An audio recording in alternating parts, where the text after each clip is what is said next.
Jamano Money Transfer Bureau de Change, your go-to option when it comes to money transfer.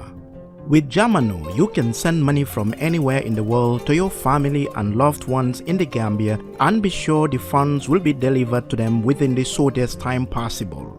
For your convenience, funds sent through Jamano Money Transfer can be picked from all the banks and multiple other financial institutions, including Ajib Bank, Trust Bank, GT Bank, Mega Bank, Basic Bank, Reliance Financial Services, and Approved Services. Visit our head office at Bruceby opposite AfricMed next to Trust Bank Limited or email us at info@jamanomt.com. You can as well call us on 310-3050 or 310-3051 or yet still 733-0688. Our opening hours are 8 a.m. to 8 p.m. Monday to Saturday and 9 a.m. to 4 p.m. on Sunday. Jamano Money Transfer, your most trusted money transfer service where customer satisfaction is paramount. When you think of a simple, fast, and reliable money transfer, think Jamano Money Transfer.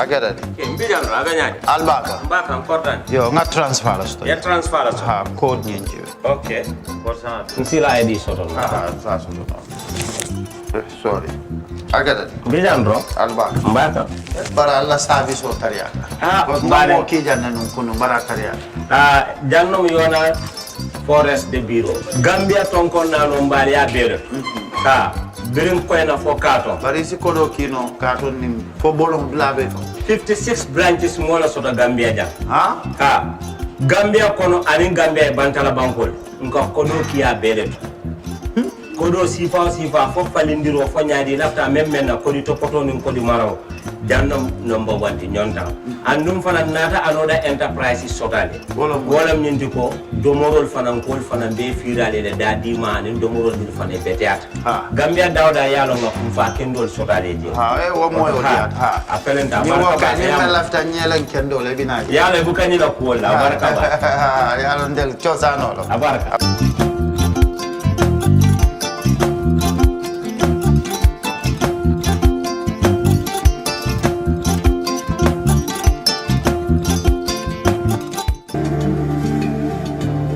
Islamic microfinance is becoming an increasingly popular mechanism for poverty alleviation, especially for developing countries around the world.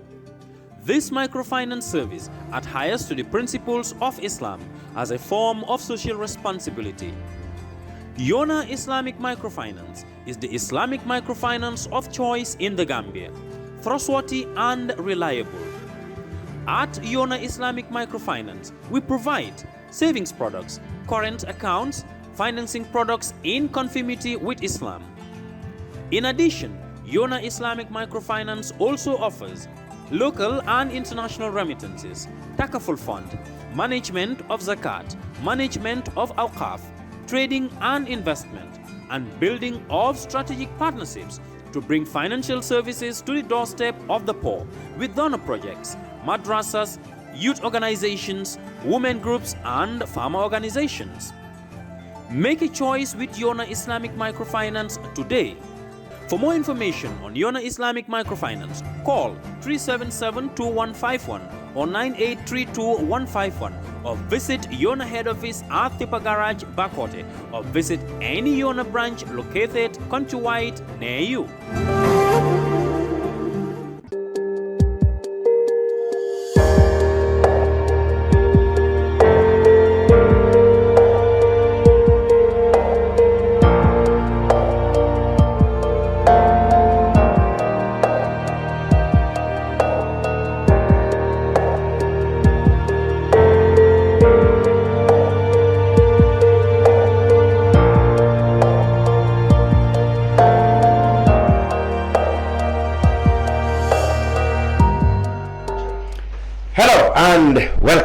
Well, let me start with introducing my guests. On my far right is Yusuf, the editor of Ask and We, Flex Dan, other people calls him. And next to him is the Honorable Saihou Mballow, he's the presidential advisor.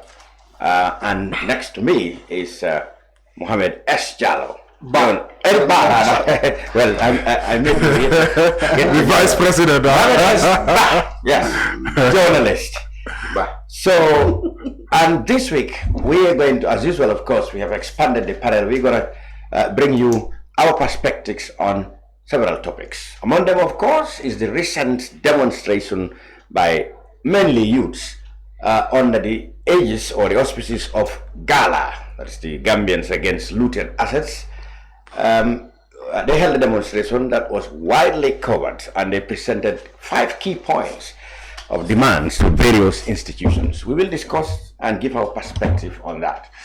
The Gambia has paid now officially condolence on the passing of General Muhammed Buhari, the former head of state of Nigeria. What's the significance of this to our nation? We will reflect on that. Well, sometime back when the Honorable Saihou Mballow and Mr. Ba were not with us, we also talked about the Constitution, or the fate of the Constitution this time round. We will revisit that, plus issues like the outbreak, or let's say the discovery of the case of mpox in our country. What is our health authorities so far doing? All this on the brunch this week. So welcome, and thank you for following us wherever you may be. Yusuf, let me start with one topic that you covered so passionately and so very much intensely. That is the coming to the country of Ghanaians, or families of Ghanaians who were among the West African nationals who were murdered in the Gambia in July 2005. Well, what we know, of course, from the TRRC was that these people, I think over 50 of them from different countries, were in the country in an attempt to go to Europe by the back way.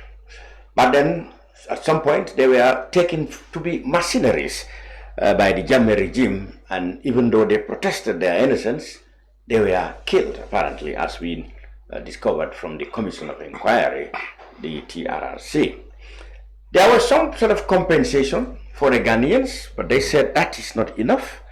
Now, not just they are not asking just for the monies, but they want the remains of those who were killed here. But from what we heard from the TRRC, most of them were killed and dropped in unidentified wells.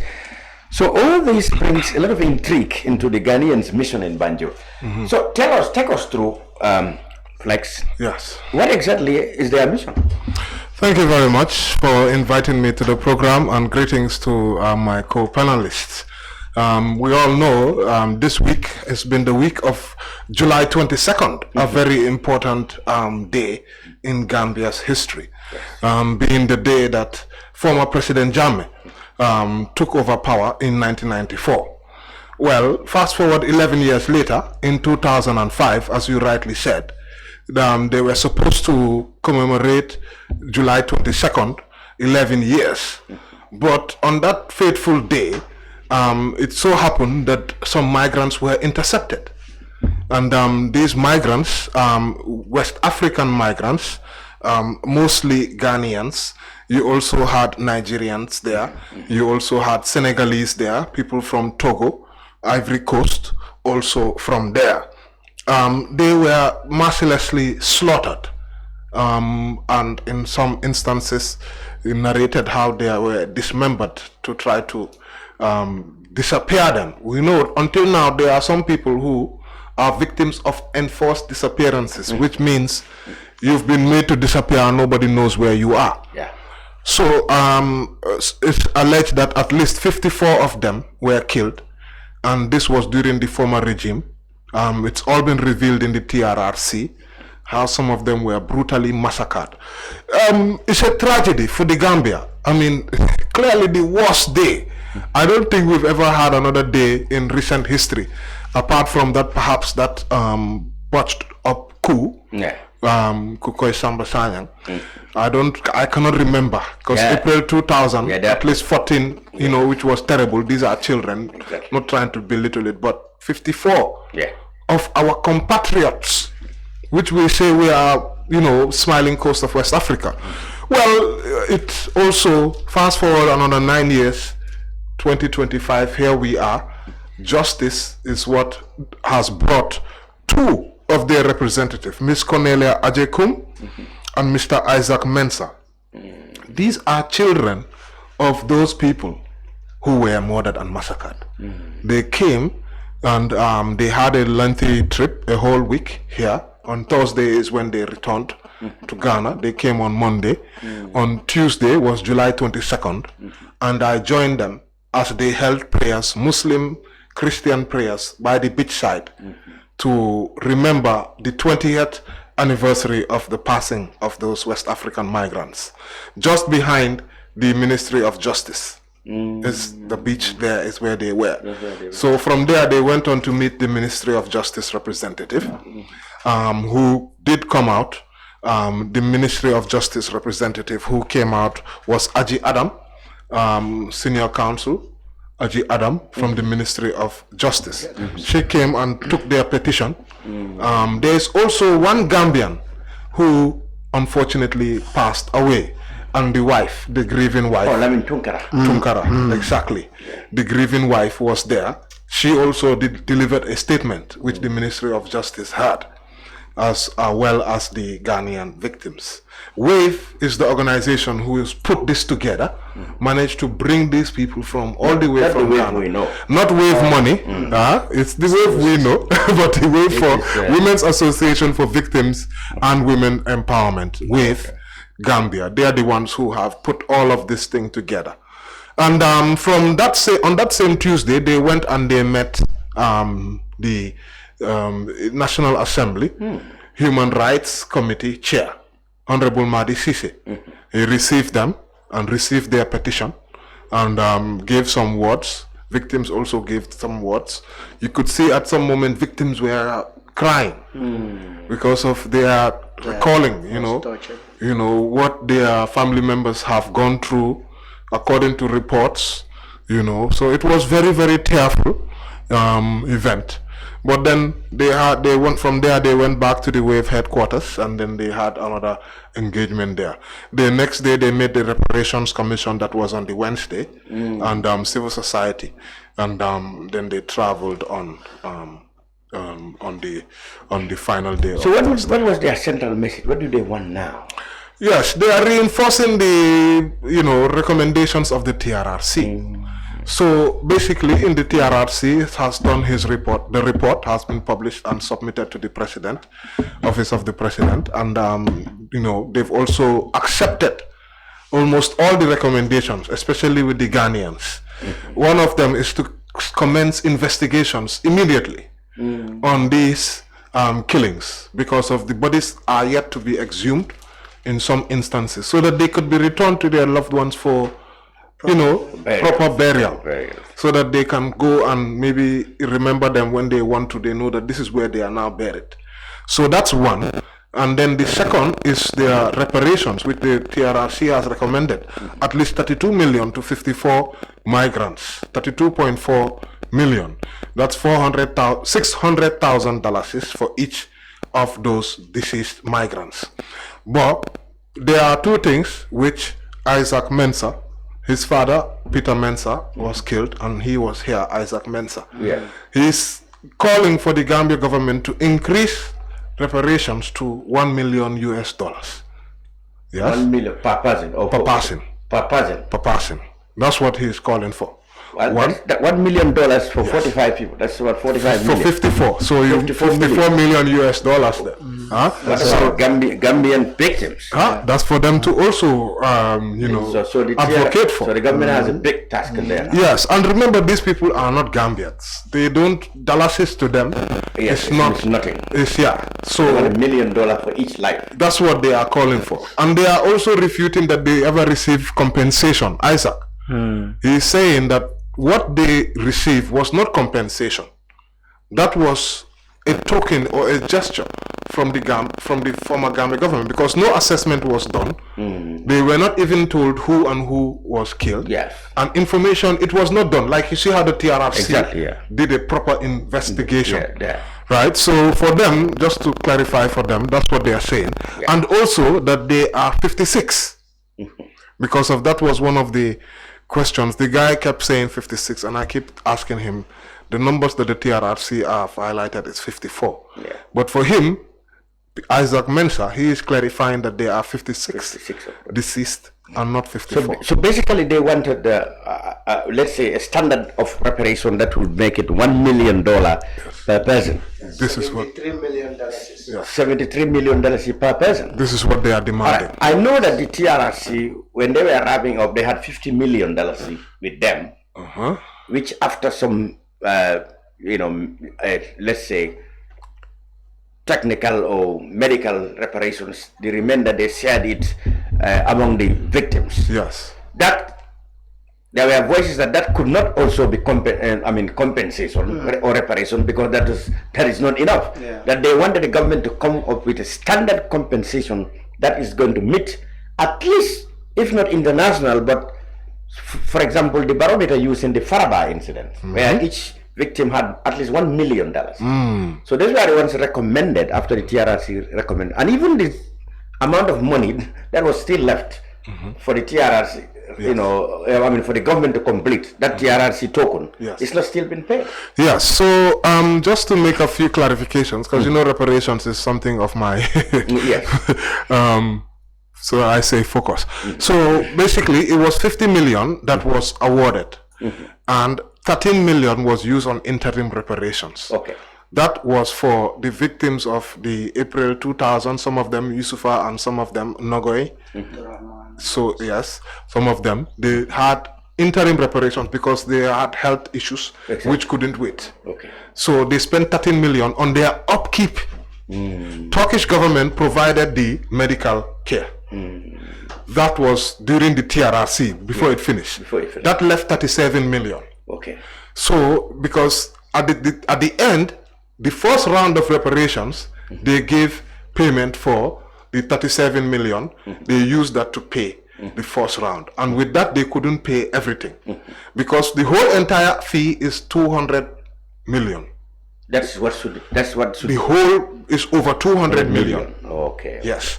So but they only have 37 is what they drew into tokens. Yes. So but what they did, those people who had a certain level, that was I think 50,000 or something like that. Don't quote me, but I know there was an amount in their estimate. Yes. So those people were paid full, and then the rest were given a percentage. I believe the percentage was 18%. Now that's what we know. So that meant that for each person, because I have seen some of these slips, each person that was paid reparations, they gave you a slip saying how much was paid and how much was remaining. So then the Gambia government is supposed to now pay the remaining. Now that a reparations commission has been established, they will carry out that job. Yes. So, but then is it that token left of the TRRC reparations, is that where it will stop, or the government is, or the reparations committee is asked to come up with a design their own reparations? So from how I understand it, the outstanding amount should be paid first. Yes. But then that does not mean that another process cannot start. So the reparations commission also has a mandate to assess other victims. So they can submit, and then there should be a process that they will go through so that they will assess how much you should be given reparations. Because the justice minister kept saying that they were not satisfied with the level of reparations, that they are willing to give more. But that's also something that is also questionable, because even the 50 million, if we can remember, when the 50 million was given, the Gambia government under then Batambedu promised that they would match the 50 million. And that the 50 million was believed to have come from Senegal. So if that is true, and they have not matched The 50 million. Not much that means that the Gambia government has not put a dollar. The government of Adama Barrow. Perhaps. And also, we have our advisors here. You must have missed something. Yes. Batambedu said. Yes. After the sale of Jammeh's assets, yes. Yeah. $300 million is being kept at the central bank for reparations. He said it is only logical that Jammeh's money goes to compensate his victims. Yeah. That 300 million up to now, when he left. That's why the Gala people are protesting. Nothing has been heard about it. The Gala people are protesting. Also, Mr. Mballow will come to it. The Gambia government has been accused of not prioritizing reparations because there have been areas where they urgently approve and budget. We have seen a lot of them. But always reparations have not taken priority position in the Gambia government. So all these things we will put to Mr. Mballow. Mr. Mballow, before we move on to it, what do you know about the government's commitments to reparations? I mean, first of all, I thank you for inviting me to your brunch program today. Thank you, sir. And also, I'm happy to meet Fresh Dan, my co-panelist, and also Mr. Muhammed Co-Gainako. Now it's Gainako. Now it's Askari. When we were operating Freedom Radio, maybe his cattles have all gone. They have all run away now. So I'm happy to, also to meet Mr. Ba, during this program. Without wasting time, we thank God that His Excellency President Adama Barrow efforts to restore genuine democracy in this country has taken its path. Today, I am happy to see that Gambians they can protest and demand what they feel should be done and is not done. You can only have that if there is genuine democracy. Remember, I was an opposition member here, and I think many people knows what we went through. I don't need to waste time here. We don't have enough time. But then, we didn't have this opportunity to demonstrate, even to petition, to have all these things. But with the help of Allah the Almighty, who brought us a genuine leader who really feel that this country should be governed through genuine democracy and respect for the fundamental rights of its citizens, is really practicing what he believed. That is President Adama Barrow. Okay. Just recently, we saw what the Gala people have demanded. They protested, and the government is very happy to listen to them. For me, my only concern is the architect of Gala was absent. I don't know whether maybe I didn't see him. That is Alhaji. The architect. Is the architect. Who is that? Who is that? Alhaji Kuran. Okay. Alhaji Kura. Alhaji Kuran. Is it Alhaji Kura. He's one of them. He's one of them. I don't think he's the architect. But then, because of his vocal advocacy, whistleblowing. He was the one. Yes. Let me tell you. Johnny Commission. I knew So why about do you this think thing. he did not come? What's your opinion? No, let me come. That's my concern. Because he was the one who drew my attention about this former president's assets, and also what happened at the Ghanian Commission, that there were some allegation of malpractices. So that's why we started paying attention, and we saw it necessary that really we should pay attention and see to it that things are brought to light. What happened at the Ghanian Commission. But then, like I said, with the recent protest, he did not come. He was not. Maybe he came. So maybe why do you think he didn't come? I don't know what happened. But people that I saw there, they were, some of them were even, they were not within the frame of the Gala objectives. What else did you? They were some were even going out of line. But we are talking about the reparations. We have to talk about. I'm coming there. Yeah, okay. Because he mentioned Gala. Yeah. I will come to I don't think the reparation. I can waste time that much because the process is on.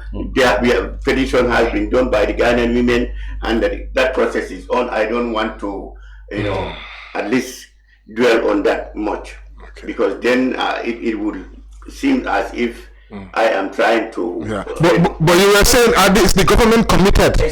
That's what you were asking. How committed is the government to the victims and reparations? Government is fully committed.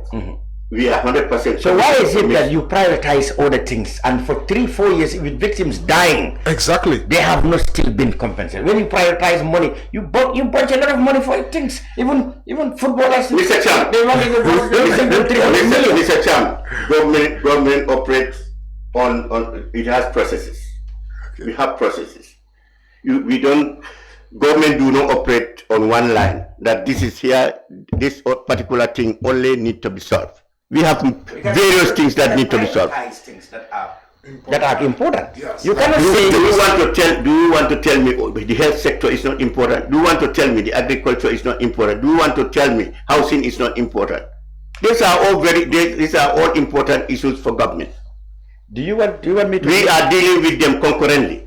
Do you want to? We are dealing with all these issues at the same time to make sure that we address them. They are all Gambians. They are all affecting the lives of the Gambians. Do you want me to list you things that people believe? Reparations are far more important than that. They are dying. How many people are complaining here? You had the Gala demonstration. Didn't you see people complaining of bread?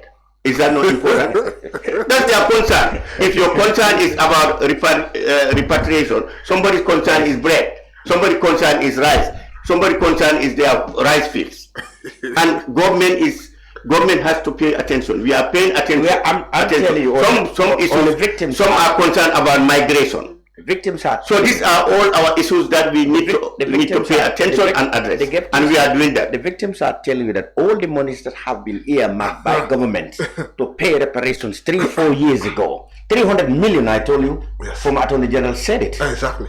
Nothing has. Where is that 300 million?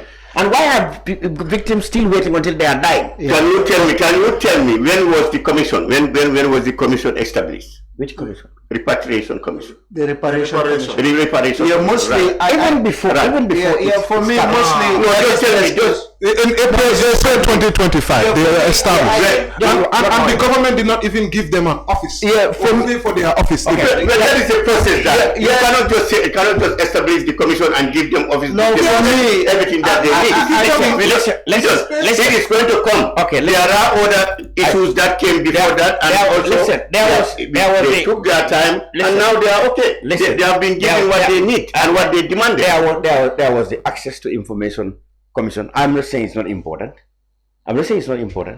But even they are struggling to get their foot on the ground. But at least the issue about reparations have been here long before that. Long before even the anti-corruption, anti-corruption matter bill that stayed 2 years or 3 years before it comes. Lamin, sorry there, not to interrupt, but the Reparations Commission is kind of different because it's a temporary commission. Yes, it has a limited 10-year timeline to operate. Every year that this government does not even able to provide office, let alone to even give the victims their money so that they can have reparation, is wasting time. But Dan told us that money was dispersed. I said that if all the money the government did not spend the that 50 million was donation from Senegal. This is what we are saying. It doesn't matter. It's concerned about the compensation. Let's took off. Okay, that is what let's get Mr. Bowen. Whether it came from London, whether it came from Guinea-Bissau, as far as it is towards the victims. For me, so the 300 million is okay that it has gone. Somebody has said that the money is in central bank. Somebody said 300 million. And he said it should go for the victim. Exactly, that's what he said. There are records there. He said it. I think one political will is very important in this case. It's not just giving commitment, but without actions. For me, I believe is the way government is prioritizing this thing. Exactly. And remember, it's government who were the perpetrators. It's government. Former government. Yeah, former government. I'm not saying this government, but it's a government. It's a government. It's a continuation. We understand. Yeah. But now this is government that uses their own apparatus, the state apparatus like the army, the NIA, and to violate the rights of citizens. Now these people are undergoing a lot of trauma and difficulties. I had the lady. Tunkara, the lady on coffee time. Tunkara's wife. Yeah, Tunkara's wife, and I nearly cried because it's so disheartening. One, she even struggled to pay the school fee of the guy of the kids. So the reparation should be prioritized. And imagine even the allocation, the budget allocation. They were allocating more money, which is not disbursed. Exactly. And then later they say, okay, what is the excuse is because the minister, I think the other time was saying that the excuse is we do not have a reparation commission. Now where are those monies that were allocated? The 100 million. Those monies. It was 100 and something million. Yeah. And then also the 300 million. Where is the 300 million? So I think now the reparation commission, the money is already there. When they are set up, yes, it's a process. But it depends on how you want to fast track the process. Exactly. The government is not committing money. You understand how you process. For me, I believe that they should not take time because people are dying. They are dying, and others they are even struggling to pay for the food and even rent. You know that general bylaws. Yeah. I don't want to name names. Yeah. The captain who was killed, Barrow. Yeah. The family. Basir, yes, the lady is still struggling and with the family. So I believe reparation should not be like we are prioritizing farmers. Some of them are farmers. Some of them are school-going kids. Some of them are, market vendors. So I believe what I'm telling you, Mr. Tam, give me a chance. Yeah.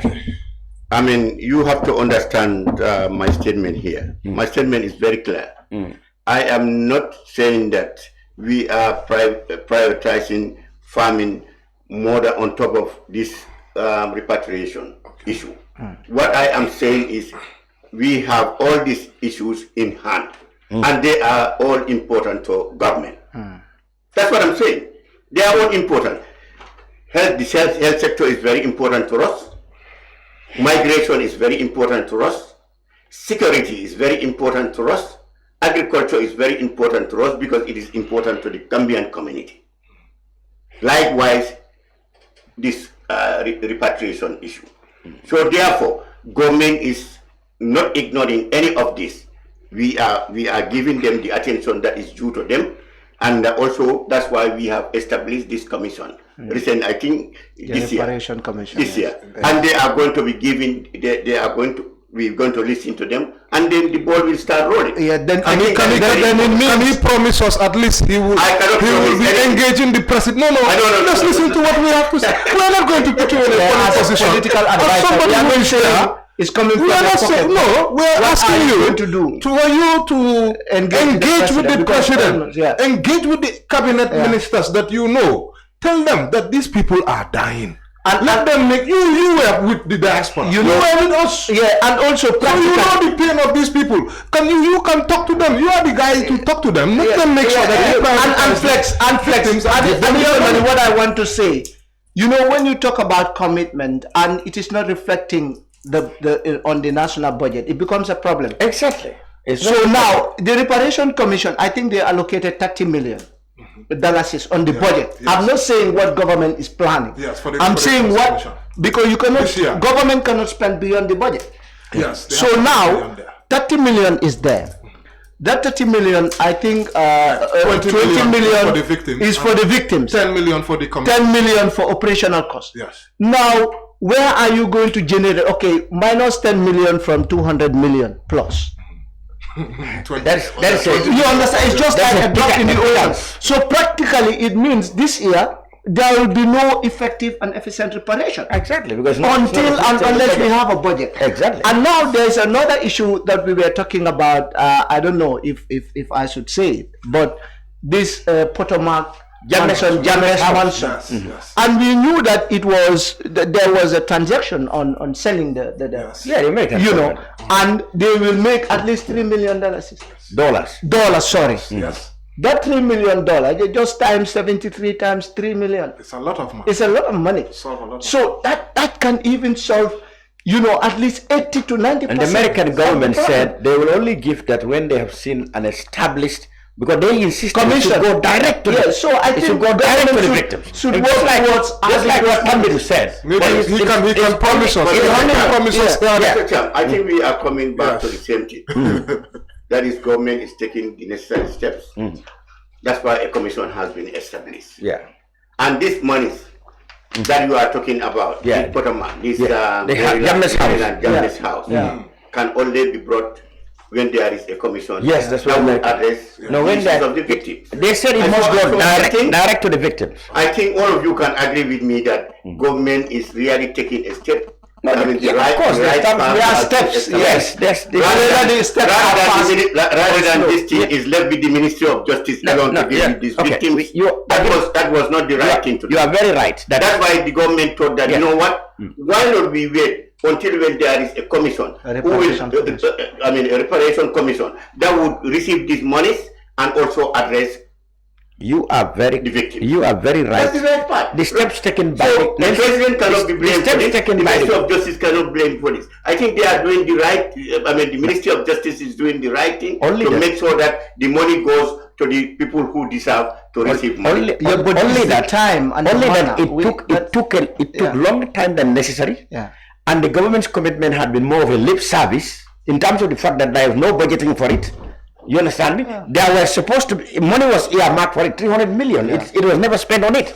So that is why the government is coming under pressure. What is your real commitment to these reparations? The commitment is going through the right path. That is established in a commission. It has been done. Now, if nothing is done in the up to next year, you can come and tell us that now there is a commission and the commission is impotent because it's doing nothing. Okay, but you know there are two ways. Government, help me here, gentlemen. The government also, there have been from other quarters, the demand for prosecution of people who might have committed this crime, including Jammeh. The government was looking at that time for $60 million, $63 million, just to set up these mechanisms to be able to prosecute Jammeh and his. There have been voices, even my party said, look, much as people wanted Jammeh and his people and his henchmen to be prosecuted, but that ridiculous sum of money is better given to the victims than to judges and magistrates and lawyers who will be flying in and out of Banjul and other capitals in West Africa, taking money from that. What do you make of that? But what was the reaction of the people? People said, no, Jammeh should be prosecuted, yes. Some of the victims saw that. Some of them came out to condemn my party. Yes. That we want a close-up by seeing Jammeh prosecuted and people who are the perpetrators of these crimes to see them face justice is better for us. So my party coming out saying that the money should not be used. You have seen that reaction. Yes, they have been. Yes. So that's what I'm telling you. Government has to listen. Yeah. Any democratic government, that's what we are doing. All right, now we have to listen to the general public to see, rather than just rushing because we want to go to Basse, we get up and go to Basse. No. Is it necessary? What are we going to achieve when we go to Basse? This is how government works. Flex, what do you make of that? Some are saying that it's not necessary now to prosecute Jammeh. Yes. Some are saying that no, we can only have a closure of this thing when we see the perpetrators Jammeh prosecuted. This is the problem. They are saying that the money is huge. Some are saying that even if it is more than 80 million, it's necessary. So now it's left to the Gambians. We don't know. We cannot just say it cannot be left to the governments. It's left to the people who have been elected to act and to execute policy on behalf of the people in a timely manner. You are very important as a government, as an advisor. What might you advise if you have a choice between, you see, the late Omar Jallow of blessed memory had said at the beginning that, you know, this matter is simple. Identify the victims, compensate them handsomely, then move on to those who are, you know, culpable and prosecute them. That's what he said. In fact, he said it makes sense. Once the victims are compensated, it makes it easier even to reconcile. That's what he said. He said it's simple. Identify the victims, pay them handsomely, and then you go for those few individuals who might have been responsible for heinous crimes. That's what OJ said. And I think his thoughts are common. What do you make of it? What I can make of this is the victim first. Exactly. Because already they have been victimized by killing their family members. Yes. And then deal with the perpetrators. Again, staying like this might be, those were the breadwinners in the family and they have gone. Exactly. Now, these monies we are talking about, for me, these monies we are talking about, why don't we use these monies to address their issues, their sufferings first, rather than going after people? Paying prosecutors to fly from Germany, from London, from America, bringing them, going back just to prosecute somebody. What beneficial would that be to the victim? Ironical. For me, that is my personal opinion. I'm not saying that it should be done, but like I said, government listen to the people. If you it's left to the people. If many people are coming up with this idea that these monies we are talking about, rather than paying prosecutors, doing all this, why not we address this thing, give it to the victims? And then For me, I think that is a later that decision cannot come from Saihou Mballow. You said that cannot come from you. I have no doubt that I agree with you that because some are saying that even if it would take millions to use that on the prosecution, that should be done. No, I have no doubt that victims should come first. But there is also a need, because there are two sides of this coin. Exactly. There is also a need to go after those who might have committed heinous crimes, such as Jammeh and a few of his henchmen. Right? Because if you look at the people who are involved, who actually committed heinous crimes, there are many. Yeah. You know, and some have been incarcerated, like the one those in the United States. Yes, that's many. This guy, Yankuba Ture.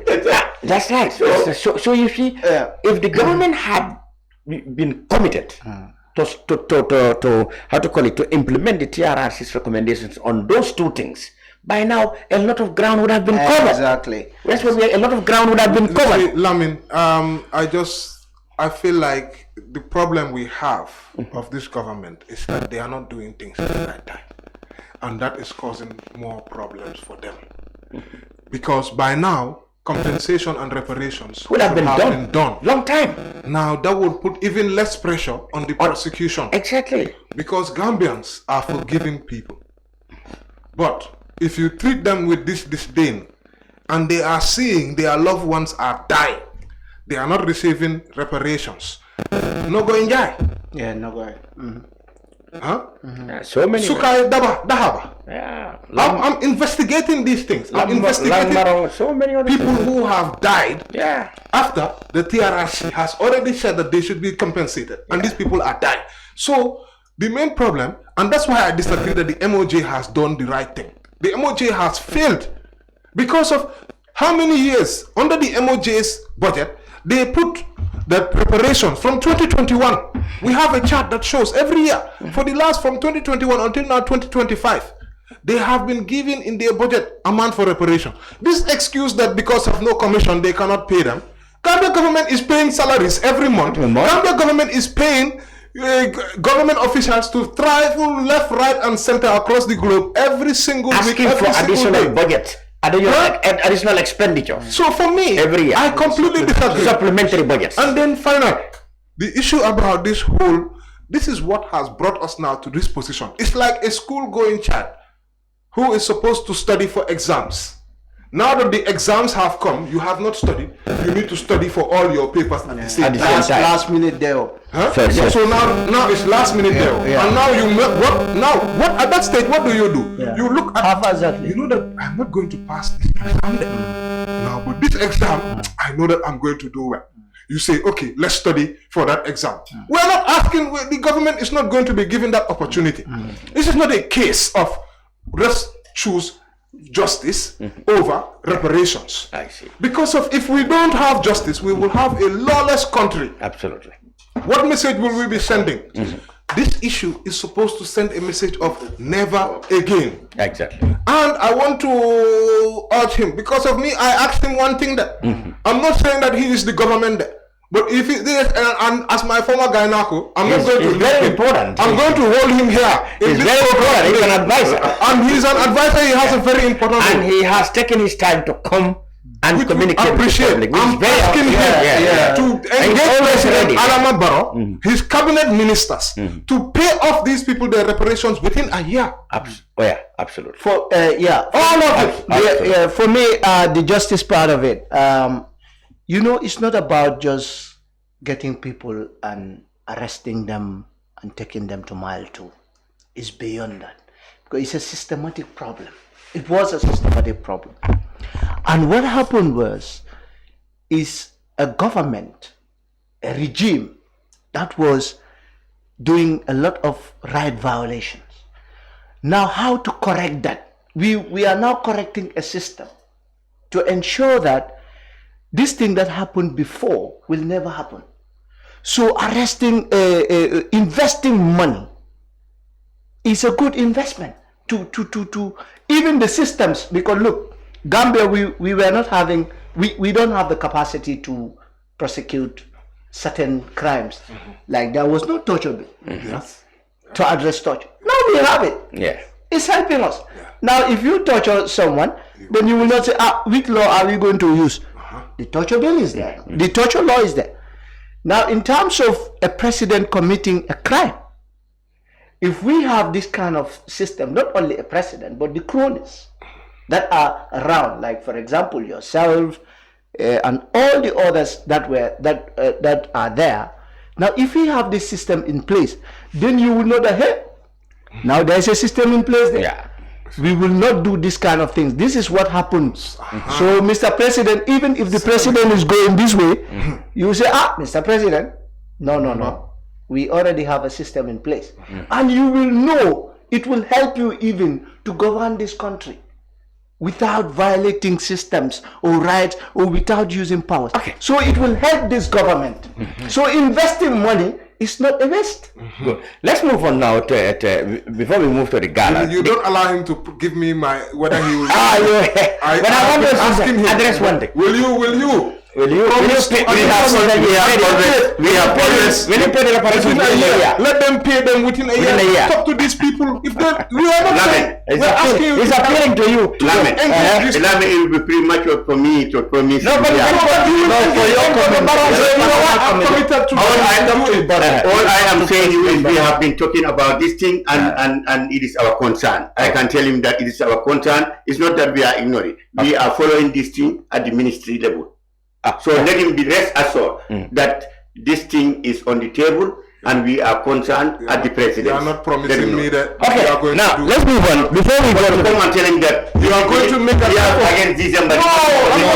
personal commitment. No, I told him that we are committed. Not only me, this government is committed to make sure that I'm asking you that you will engage President Barrow, cabinet ministers, that within a year. He has said it. Promise me. I was with him outside. I am also. Don't abandon. Exactly.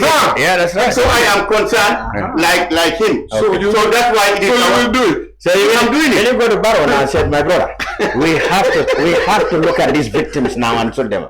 You can do that. What is that? You go to Barrow and said, look, my brother, we have to deal with these victims now. Please. You can easily do yes, it. That's what he's asking. But Barrow himself is saying that let's address the issue. So he said it. Barrow said it. What's the point me coming and telling he's again? Committed. In fact, he said when he went to the United Nations the last time, he picked up the issue with the Secretary General that we want money to be able to pay these things. But I'm telling him that his government could have prioritized a long time ago. They had that 300 million with disappear. Yeah, that's on records there. Now can we? All right, let's move on. Before we go to the gala, the government undertook a humanitarian, well, what would I say, trip to Nigeria to to pay condolences to General Buhari, who died on July the 13th.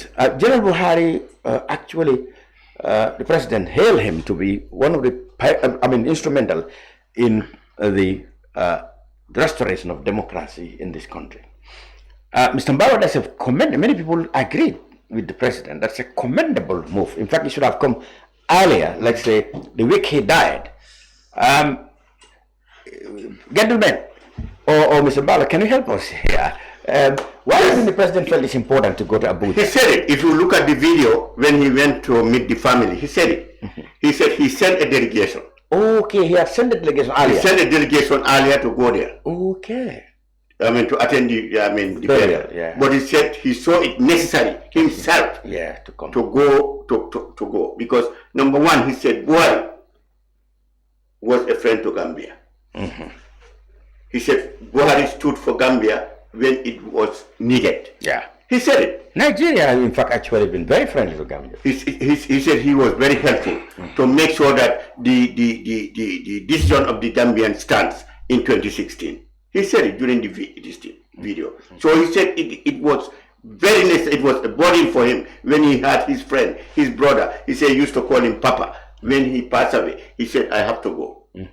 And he went, and everybody, the entire government commended him for doing that. And also the nation. I have been listening to people. Yeah. They are very happy with that. Because definitely Buhari, without Buhari, I'm not saying that what happened would have not happened, but it would have been a problem in 2016. Yeah.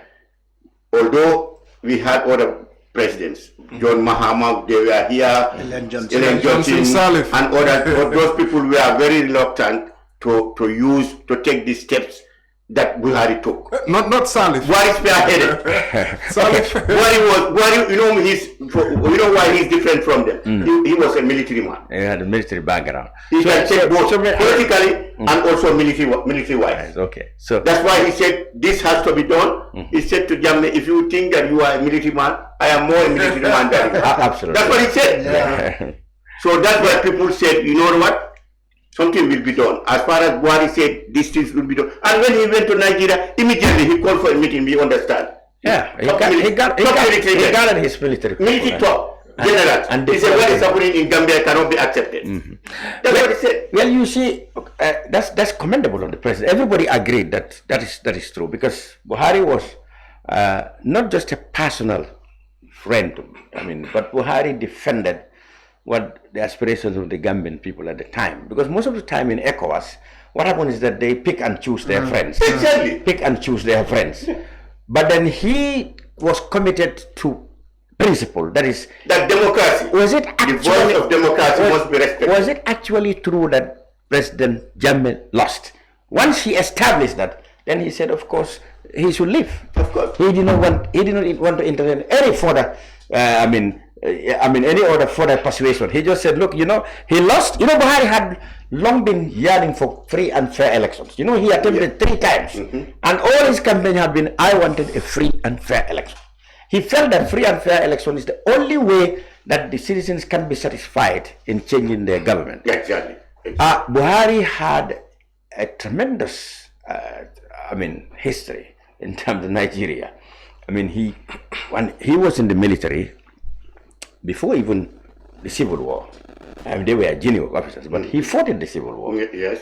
After the Civil War, he in fact became head of state in 1984. He came to the Gambia actually in 85. Yeah. He came to the Gambia in 1985 under Jawara. Jawara had made a lot of friends with. Yeah. Then he was very young. Yes. I remember I was a young boy. Most Nigerian heads of states have visited the Gambia. Jawara had a very lasting relationship with Nigeria. General Gowon came here.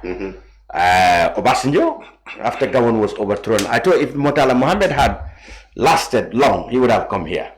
But he was killed. We remember, he was killed, and Obasanjo took over. Saihou came here in 1978.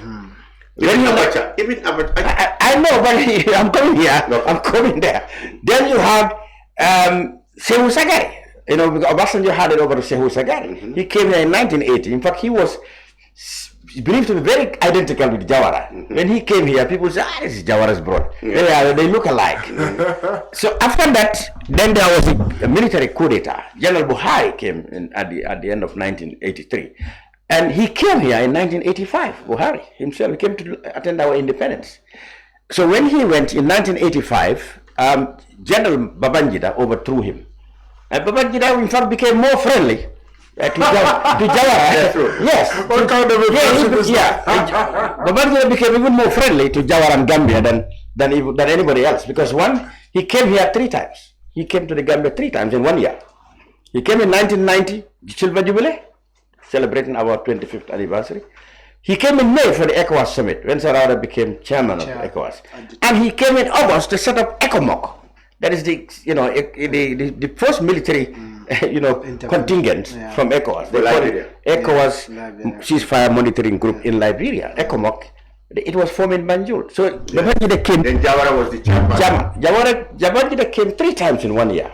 And he provided military commanders, personnel and support to the Gambian military. So Nigeria-Gambia relationship has long. Even Abacha, who was actually, he was not very much popular. He came when Jammeh came to power. He came to see Jammeh. They are the ones that both Nigeria and Gambia didn't appreciate much their relationship. But even then they came here, and then Nigeria is supporting technical assistance, cooperation in terms of judges, technical teachers, lab professors. So there has been a long relationship between the 2 countries. So that's why people commend Barrow for definitely taking this trip to Abuja to condole. Anything on that? Yeah, just a coincidence that you also called the former president. I think I saw something on social media. I was just searching on it. Yeah. The president paid some condolences to the first president. Memory of it. I think I saw that on social media as well. Just a coincidence, of course. This signifies the Gambia's role, which we have in the ECOWAS region. We play a very important role. Yeah. But Buhari is also somebody who has stood there for Gambia. He passed away, unfortunately, and I'm sure all the other heads of states are, really, paying their condolences, and it's definitely would be remembered, especially within the Gambia. Yeah. As somebody who has, been there for the country when we really needed it. I just wanted to add that Ellen Johnson Sirleaf was also one of those. Instrumental. I'm sure many people will She was the chair at the time. The telephone chair, which she had with the president Jammeh then, and everybody was surprised to hear President Jammeh saying yes ma, yes ma, and to this lady. I remember. She condemned the airing of that personal it's supposed to be it was supposed to be personal between heads of states. But she contributed a lot. And Muhammed came as a unique example. Because he has just lost the elections. He came up to inspire Jammeh. Look, you know what? I have lost the election. And look at what happened now. He's gone back. He's gone back. Had he just done what he was supposed to do, God knows. He came as an example. I said, look, you know what? I have lost the election. Life goes on. It's not a crime. There's nothing to be ashamed of that.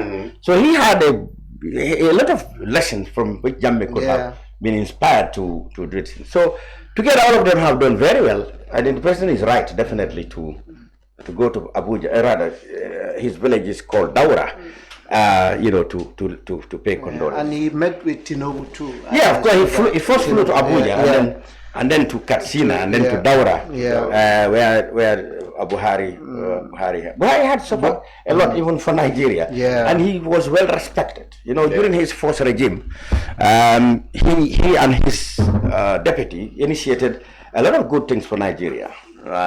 They were examples of discipline. They had what they call war against indiscipline and corruption. He did a lot. He did a lot to fight corruption. He came with the broom, and in fact, he ran a lot of controversial measures. He fell out with the British when he wanted to kidnap a corrupt official, Umaru Diko, from London. And when he was overthrown, can you imagine? He was detained for 3 years before he was released. I think one of his parents died. So he suffered a lot. He was seen to be very respected and honest. That's why he could win an election to come back as as a head of state. It's only the two of them who became head of state twice. Obasanjo and himself. Yeah, so it's commendable. That one is commendable. Everybody agreed with you, Mr. Mballow. And recently, I think Nigeria also sent some 100 contingent. They are planning to send. Yeah, I did see it. For me, I think Nigeria is Nigeria had a good friend. And paying condolences, obviously. Yeah. So let's finish with Gala. We have seen a lot of viewpoints being presented at the demonstration, in things like bread and butter issues. I mean, petitions been taken to the Ministry of Agriculture. They said they were suspicious or dubious land allocations. The Football Federation, through the National Sports Council, accused of not implementing infrastructure projects since they come into office, and others like Attorney General, National Assembly to ask the ministry and the AKI, all those is. There were even people who calling for Barrow must go. That's why you have trouble with it. That's why you have trouble with it. That's where I miss. Let me tell you, Mr. Cham, it is very important for government to have opposition. Me, I'm a Democrat and the president is a Democrat. Oh yes. We accept opposition, we accept civil society, which are pressure groups. Any country that do not have that, your democracy is lacking. There are things that you cannot see. It is only your opposition or the civil society who tell you, listen, in your cabinet or in your government, this thing is happening. Don't you know? It's through the civil society would point out that you have people in your government, they are into bad activities, or the opposition. That's why it is very necessary to have them. That's why the concept of principled democracy came about. That is the best way of governing a country. Because through democracy, you have people with diverse opinion. They will come and tell you, is this one will come with this. You sit down and listen. You listen and then you evaluate. You see, you take the right direction. But then,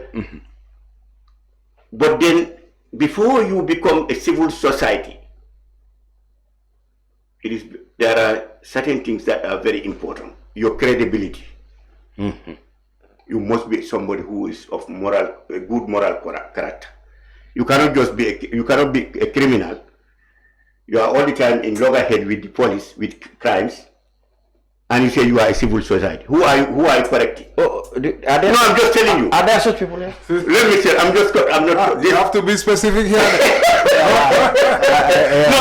Listen, Ramin, let me tell you. Here we are, is very important because the Gambians are listening. And that they learn from this. We have been outside. For him, he knows. We were outside. I was an activist, very serious. Oh yeah, I know that very well. I was heading Guinea-Conakry. If you ask them, Guinea-Conakry, with all their problems in New York, in Washington, D.C., I was part of them. We presented so many petitions to the United Nations. In fact, I was among those who took the former Mauritanian president to court in the High Court in New York with the Mauritanian black people who were killed. So you are an international activist. I'm telling you, I was identified and selected to among the leaders who would definitely fight for Africa, for West Africa particularly. But then what I'm telling you is those who are in the practice of claiming to be civil society members, they should be very mindful, they should be very careful of their activities in society. Okay, what do you take? What lesson do you take from Gala? Do you think they were just... That's why I said Gala. For me, Gala, the concept was very good, and I was very interested in when Quran came up pointing at the China Commission. I sat down, I started calling people leaders. Listen, let us not condemn him. We don't know what happened there. He was an insider. If he is telling us that there were other malpractices in the disposing of this asset, why can't we just give him time rather than condemn him? Let's listen to him. Maybe we'll get something, information what happened there. And that's what we did. We listened. He started coming up, and then he called for a protest. we said, this man has something. He has evidence. So the parliament is now inquiring that. But then now, you see, the parliament also picked, we started talking to the parliamentarian. It is your responsibility. Investigate this. This should not be left like that. He is talking about something genuine. You see, and the parliament took it upon themselves to investigate. My only surprise is why this process is on, the investigation is on. Other people came out and they said they are protesting again, without giving, this commission a chance to tell us. But there are other issues. Yeah, but it's not just about the Ghanian commission. Okay, there were other issues. Yes. Yeah. I can see that when they protested the other day, they also came up with, I don't know, GFA. Yes, GFF. GFF, I don't know that one. That is also new to me. Similar allegations. You see, that similar allegation. For me, I don't know what happened there. But you see, also they came up with that. That was not bad. Because then this would give us an opportunity also to peek into the activities of GFA. They started pointing at other issues. Yeah. But then the only confusion thing coming now is people saying Barrow must go. What do you find trouble in that? That has nothing to do with pointing the malpractices that are going in the branches of government that need to be addressed. So that is very genuine. You don't agree that the fundamental. If Saihou Mballow is heading an institution that they feel that I am doing the wrong thing, I think it is only the civil society and also the civil society who can point out Saihou Mballow institution for this and this democracy. There are millions missing there. He is mismanaging the money, so that government would investigate me. But their problem was they said. But if you bring something genuine until the international community start to listen to you, and also government start to listen, take you seriously, and you going into a political aspect. But if somebody has, if you are used by the opposition, people we are watering down your. Don't you agree with them that it's government inaction on corruption? That is what led them to protest. So all of us lay people understand action. But we are taking steps. Why can't we have taken steps in the past? Like when a journalist pointed out at the Ministry of Fisheries, when he came and gave us a wake-up call that at the fisheries somebody is involved in corruption. Yeah, we said let's listen to it. What happened? Those people were investigated. In fact, I think somebody was incarcerated. I don't need to mention. But then the ones were left to go scot-free. Yes, the big fish. That is that is based on the investigation, because this goes to the Solicitor General and Ministry of Justice. They investigate. If there is nothing they feel would warrant that person to be prosecuted, why wasting your time on that person? So that's one case you talk about. As we speak, there are not only that case. Okay. Don't you know that also there are permanent secretaries who are on the right now? They are going to court. Health officials. Are they not going to court? Health officials. Yeah. Of course, when a red flag was raised on them.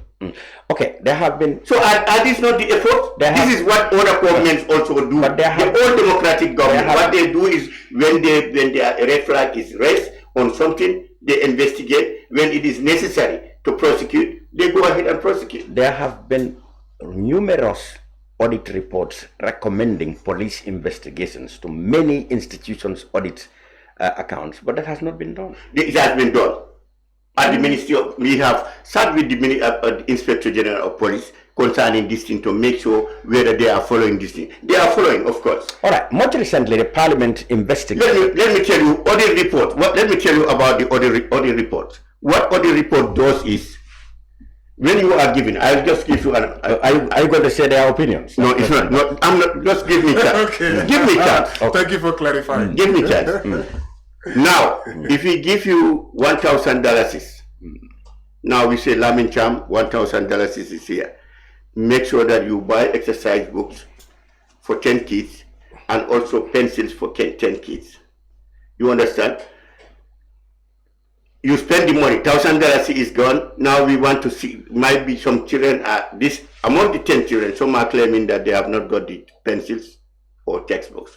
What we would do, the auditors would do, is when they come, they want to make sure that they see all the 10 children receive pencil, book, the textbooks within the $1,000. I think the $10,000. Now, if you had supply this thing without the receipts that you bought this to prove that you have bought. If you have missed the receipts, the auditor will reflect on their report that, well, we went and investigated. According to our reports, we have seen 8 textbooks bought from, Flex bookstore, pencils bought from this total number of this and this bought. This is what we have seen. So then people will ask, where are the remaining? Can you give us proof? Or the report will send it. Now, if the query goes to the government and government puts it to the Inspector General of Police, they went and find out, yes, Mr. Chang was given this. We have seen the pencil. He bought the pencil. He bought this and that and that. He bought something that a receipt was given to him. It got lost, or he didn't receive the. Then where he bought it, the receipt book was finished, and he was promised to get the receipt book. He didn't get it at that time. If he get it after the open report, still now we have got the report, the allegation is there. But then now the police, after the investigation, they will realize that after the query, you have got your receipts. This is why sometimes you see case sent to the police and they go and realize that it's not necessary. Because when we prosecute this person, he will prove and it's a waste of time. No, there's a clarification I want to give. Yes. He gave some points which are true, but when auditors, before they publish or even conclude, engage you, they send what is called a management letter. That management letter will, for example, we've seen X and Y, like he rightfully said, but this is missing, this is missing, this is missing. Management has a time frame to reply and address all those issues. So what he said is all the way correct up until we must highlight the issue of there is a management letter, and then they have an opportunity to answer all those queries. It's not as if so it's a much more thorough process. And Flex, it's not also just the justification of buying, but the process itself. Like, for example, whether you've gone through the laws, and also the person that you are contracting, whether he or she has the capacity. Or personal, or as we are saying, procurement. As we are saying, the local government. I agree with you. Sometimes the justification, sometimes they do, and then some of the documents are missing.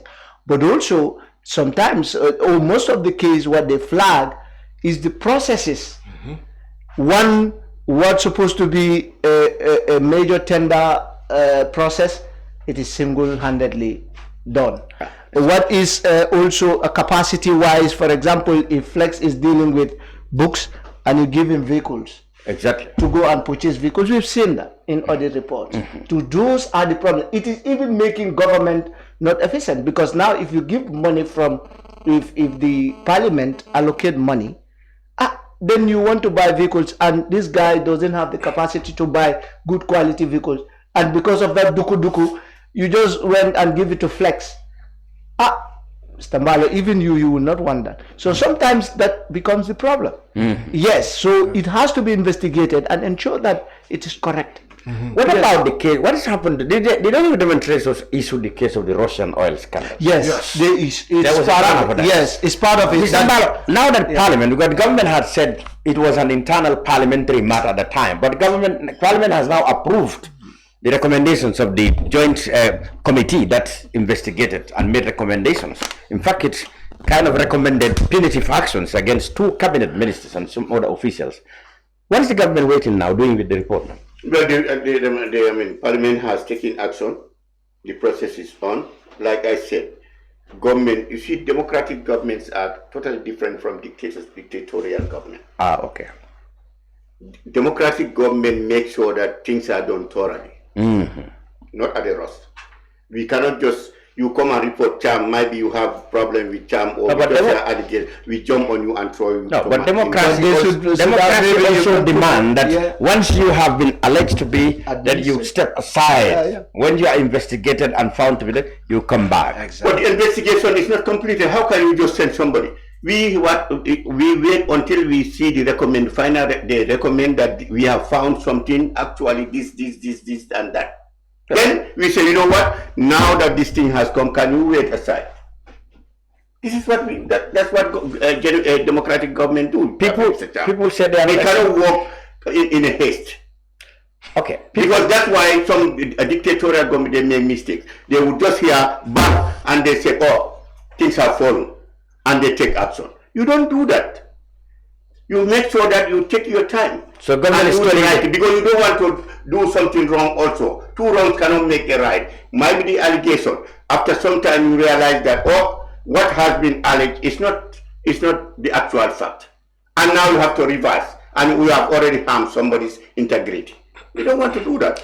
No, but you see, Parliament had investigated and recommended that certain conducts of certain people, including ministers and foreign officials, left much to be desired, and they should face punitive action. Parliament recommended that. But what I'm telling you is not completed. The process is still on in Parliament. No, it's finished with the Parliament. They've approved the report. They have not submitted the report. Is the report submitted? Mm-hmm. What do you make of critics? What do you make of critics who said they don't expect anything to come out of it? That is just a mere critics. That's just a mere critic. Let them wait and see the outcome first before you criticize. Let them wait. What do you make of the allegations that came before the parliamentarians, like people bending the rules just to accommodate the products from the Russian oil? For example, the minister was accused of changing the policy of oil marketing in the country. Oil marketing companies locally complained that their space at the depot at the Gambia Petroleum were taken over. They had to discharge cargo in Dakar to bring it there, just for oil from that ship to be deposited at Gambia Petroleum. We had, like I said, we heard about that. But these are things that are within themselves first. It has not come to the table of the executive. So I cannot comment, I cannot say, well, they have done actually wrong. We have to look at it. A report has to come before you comment on the report. You say, well, the report is right, it is authentic, or it is not authentic. Right now, we cannot. It is within the parliament. The process is on. We are hearing it like you are hearing it. Parliamentarians are working on it. They are the lawmakers. We wait for them until when they report to the executive. We know actually this is, according to their investigation, they have found that somebody is guilty. He has violated the rules of procurement, or he has violated the the procedures of the oil that need to enter into this country. That has not done yet. That has not been done yet, right? I think we have what I will call a waiting government. This government is forever waiting. Why I say that? You just heard he say that they are waiting. This is the issue of fuel, right? When we have fuel shortage in this country, a proactive government, you cannot be hearing such issues about fuel and then you say that you are just waiting. You have to try to make sure, if you hear something, you need to do something about it. You need to find out, you are the minister in charge of, I'm not saying the executive should interfere in the different ministries they work. But if they have information, they should engage that minister and tell them, this is what we are hearing. I want you to deal with this issue, because this is within your domain. This is within your ministry. I don't want to interfere, but I want you to address this issue, because we cannot wait until we have the issue that we are just talking about here right now, and we said waiting. That can lead to fuel shortage in this country. These are very serious issues. It's not. You don't wait for them. It's not a matter of we are waiting. I think I said parliamentarians are working on the issue. They are the right people to get. The matter was raised at the parliament. I think it was an opposition MP. No, in fact, it's an NPP alliance, NRP. But let's make some distinction. And they listened to him, the parliamentarian. Hold on. Let's make some distinction here. And they said, let us investigate. Now, how can the executive jump on that without conclusion and say, well, this is, black is, this is black. Let's make some clarification and distinction here. Let's not muddy the waters. The oil, $30 million oil saga is one thing. That there are resolutions from parliament for that to be done, and those things that should be done, they should be done by the ministries. The problem is always the people under the executive, the ministry.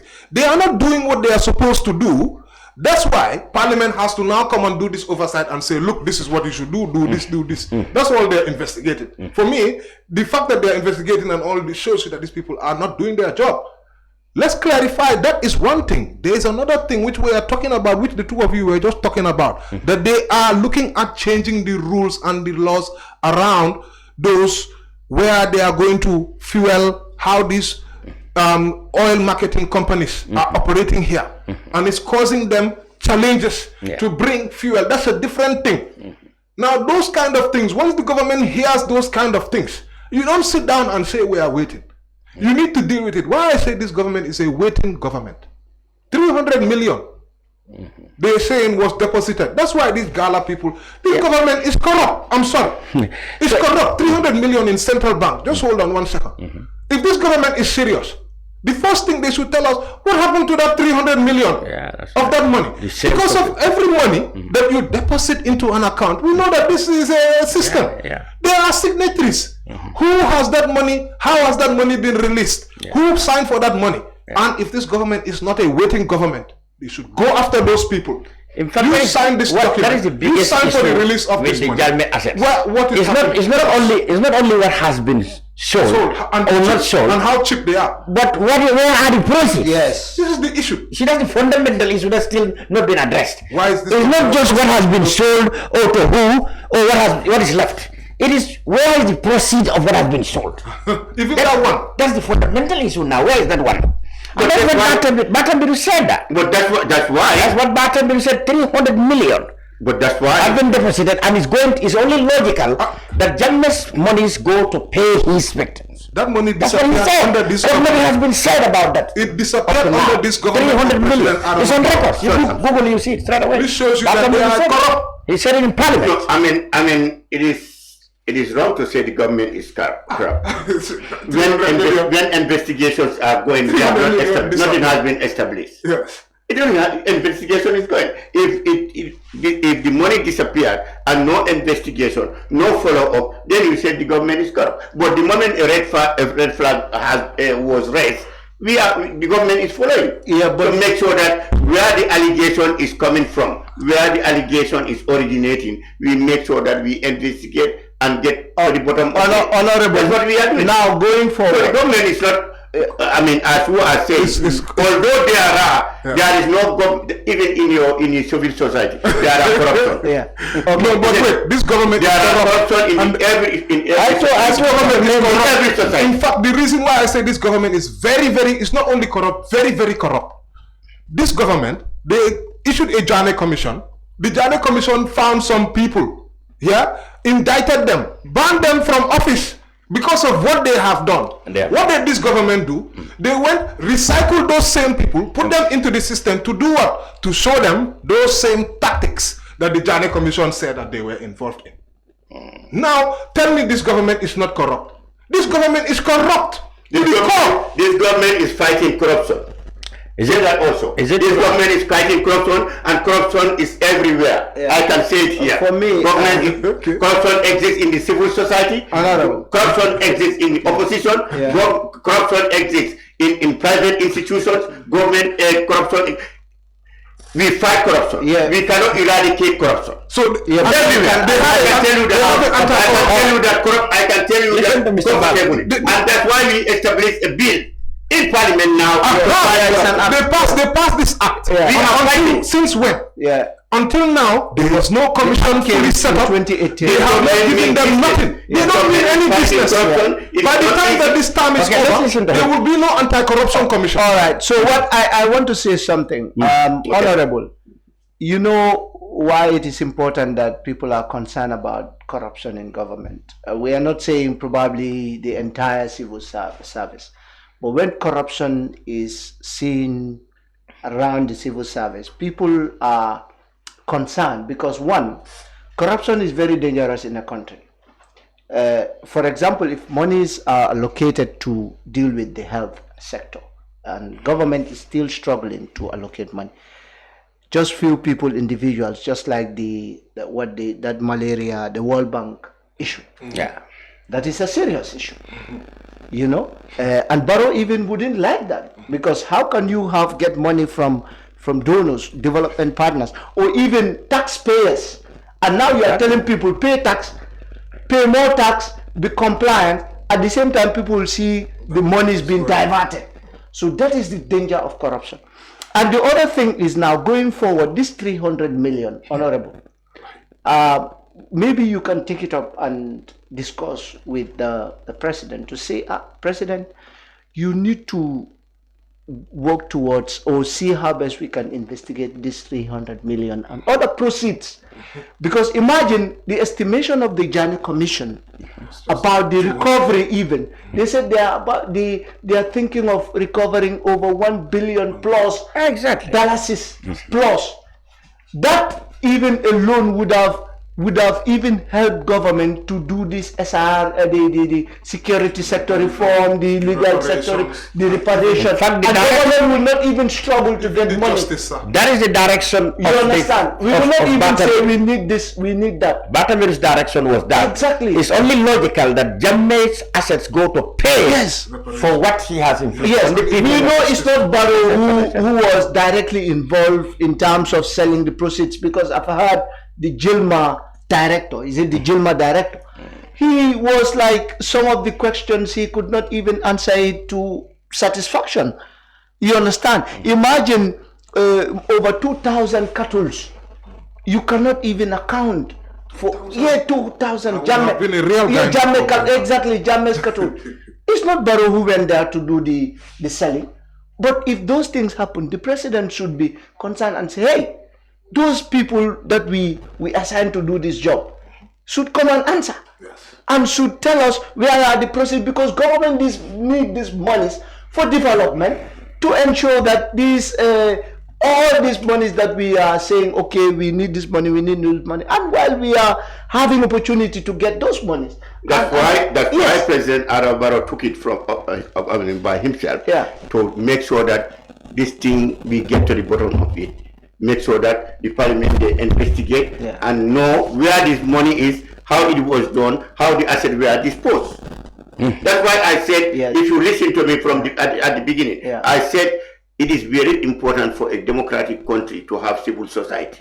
I think I said it here. I said because there are a lot of things happening in the country. You can only know about it when you have a civil society who will point and say, hey, but what happened when you know after knowing about it? That's also important. Actions. We are doing. That's what we are doing. We establish commissions and we make sure that they pay or they are punished. So the anti-corruption commission also should be fast-tracked. You know, because if you do deal with the anti-corruption commission, this is a very, very important commission that will even help government to address some of these issues. One, they will not only flag corruption, but also flag issues that cause corruption. Like, for example, when they see things happening, they can flag, they can even advise government, some of these systems are not working, that you have to change it. Corruption is happening here. So with that, I'm hoping that if the Anti-Corruption Commission gives you the report, government will not waste time. Because sometimes what happened, we've seen other countries, I don't want to probably name names, but within West Africa, most of these Anti-Corruption Commission, what they do is they go in for people who are not closer to power. For example, or even if you are closer to power, when they perceive you to be a staunch opposition sort of critical mind, they go after you.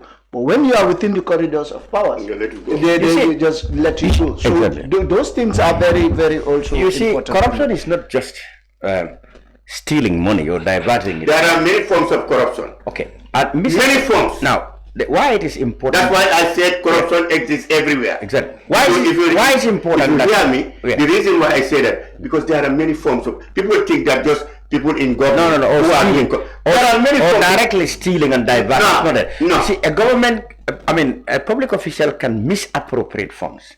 Not necessarily that it went into its pocket. No. But he had misplaced priorities. Exactly. For example, as the Gala people have found it and critics said, before you buy a vehicle, well, allegedly, say $12 million, allegedly. $12 million just for 3 days, and that ended up being driven by a minister. The minister is driving a vehicle, $10 million. You look at what could have been achieved from that $10 million. to better the life of the ordinary citizen. How many victims? How many victims would have benefited from 10 million that Mr. Mballow, I'm sure you are not driving that, I'm sure. But some people are driving. He's driving a nice car. No, but Mr. Mballow will not drive it. But then Mr. Mballow, there are people around you who are driving vehicles. Can you vouch No, for his vehicle. I have been driving the vehicle that I used to drive. People who know me in New York City. I don't have that here. Okay, that's more expensive. I used to have the Honda small car. Yeah. You ask my family. You can see. That's more expensive. I can show you. So you will not drive that. I have the Honda car that I use. I mean, after work. Yeah. I have a Jeep. Okay. Very expensive Jeep that I travel. I fly from New York to the suburb. That around White Plains area. Yeah. Those are expensive. Do I have those here? No, you cannot. But you are not driving the vehicle that costs 12 Here I'm using a government vehicle. But that's not 12 million. That is not mine. It's not from the OIC, no. No, this one is old one. It's not the normal Pajero. So critics say OIC vehicles have been bought allegedly for 12 million. But even if they are 7. Now that's why when the MPs, approved 2.5 million for their vehicles, there was an outcry. You could have got a vehicle far cheaper than that. Now, these vehicles ended up being driven by ministers, who you also pay. And you pay to maintain the vehicles. If you put the vehicles together, you're talking about hundreds of millions of dollars. They could have gone to compensate some of the victims. But Cham, for example. But Cham, this is a government. Yeah. These vehicles are not only for the ministers. These vehicles are not. They are for who then? Listen, this government are utilized by even diplomats who are coming into this country. You mean minister? You want to tell us that you bring a diplomat? Minister give up their vehicles. No, what I'm telling you, these vehicles were distributed. Some of them are reserved. Don't you think? Don't you know? They are reserved. When we are receiving a head of state, when we are receiving diplomat, these are the vehicles that go and pick them. You want to tell me that Gambia cannot afford what other countries are affording? But you could have hired them. You go there, President Barrow, you see with the vehicle he was driving in hire. You could hire Nigeria. Didn't you see him? You could hear luxurious. That's a respect for the country. I know. Not for Buhari, not for Tinubu. No. But for the country. But you could have. Here today, when we have the president of, Senegal, or the president of, Burkina Faso, or other Congo comes into this country, these are the type of vehicles that give us respect. That they go and pick them from the airport, they come and they go back. I can tell you accommodate your stranger. Your position, the way you accommodate your guests, that is very important. If I go to your house, Mr. Bab, let me tell you, let me just give you simple, make it very simple. If I go to your house, instead of giving me a comfortable chair, you ask me to go and sit at that bench. Would that everybody should impress their guests to have a good. But at least whatever you have is this, and you say, Mr. Mballow, go and sit down here. I'll say, well, I have received, he has honored me during my visit. That is why government does this type of thing. Not because of they want to have nice cars. No, because when they go, when they go outside, the treatment that they receive, they should make sure also replicate when those people come to this country. Critics said those vehicles have been purchased for only a 3-day event. You could have hired luxurious vehicles for those 3-day events and keep the money. Maybe pay reparations or give it to farmers. And also, we have one of the reasons that Gambia was found to be corrupt. Answer my question. You want buying vehicles. Answer my question. You want us to reach a head of state. He comes from Yundum Airport. He come up to Abuko and have a breakdown. If you had what you are praying. If you had used my vehicle, you want Gambia to have that type of. So without these vehicles, you couldn't have anything that can bring in most of the vehicles that we are here, cannot do that. That time, they will receive head of state comfortably. You might have a breakdown on the way. Even the vehicles that the ministers were driving were prone to breaking. Most of those Pajeros were worn down. Lamin. But you could have hired from Senegal. Before you hire, is that not hire? Why can't fee? Especially we are the chairperson of OIC. Hiring is much more chairperson of OIC. Two-day event. You people, it seems you don't respect Gambia. You don't want Gambia. No. Now you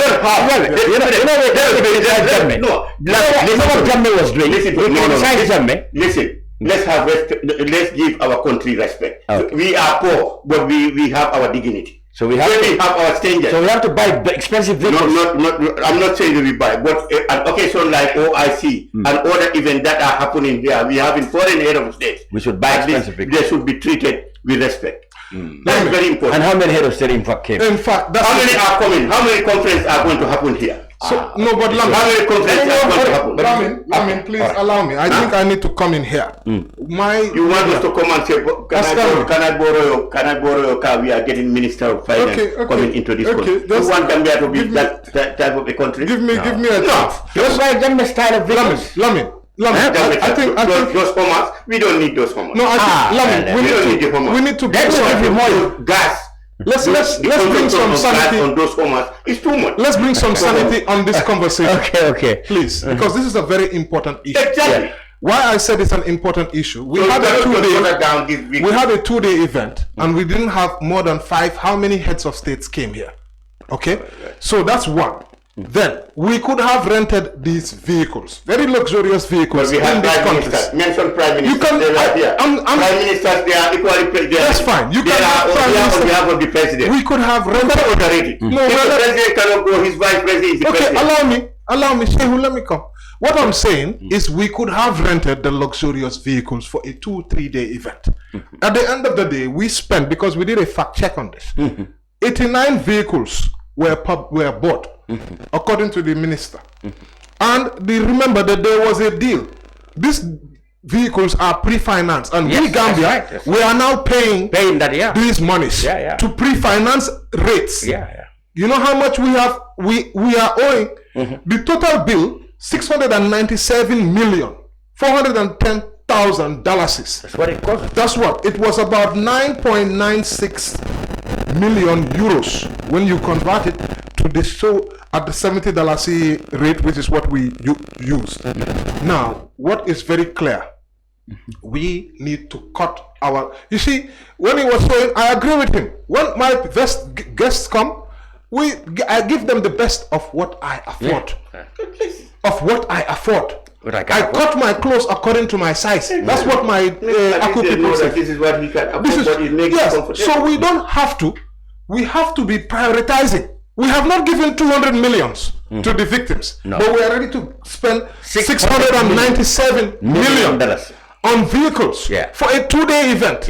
When we could have rented. So how many projects really that is wrong? That project that the people who came here with the OIC Gambia hosting it, do we know how many millions it has Gambia has benefited? Many people have many projects. OIC road as a result of that conference. This OIC road and other roads, other projects. You cannot just downplay this conference that happened in this OIC has made. You're telling me that we ordered these things just because for these people to come here. No, not merely coming here.